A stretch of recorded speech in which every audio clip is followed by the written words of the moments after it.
ఏమండి ప్రియమైన సహోదరుడా, ప్రియమైన సహోదరి, మరి నీవు గతంలో జరిగినటువంటి మునుపటి విషయాలను జ్ఞాపకం చేసుకుంటూ ఇన్సిడెంట్స్ గురించి మీరు ఏమన్నా ఇబ్బంది పడతా ఉంటున్నారండి? మరి మన దేవుడైన యెహోవా ఈరోజు మనకి తెలియజేస్తా ఉంటున్నాడండి.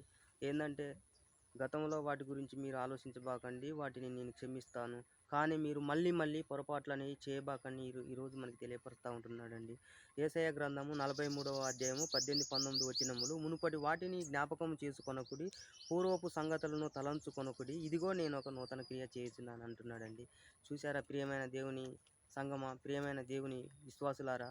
కాబట్టి మీరు మరోసారి మీరు ఎదుటి వారి విషయంలో గాని, నీ పొరుగువాని విషయంలో గాని ఏమైనా పొరపాటుగా మాట్లాడి ఉన్నా, ఏ రకపు తప్పైనా సరే వాటిని మీరు ప్రార్థన చేస్తే దేవుడు క్షమించి వదిలేస్తాడండి. మీ కొరకే ఆయన ఇంకొక నూతన క్రియ చేయబోతా ఉంటున్నాడంటే ఈరోజు ప్రియమైన సహోదరుడు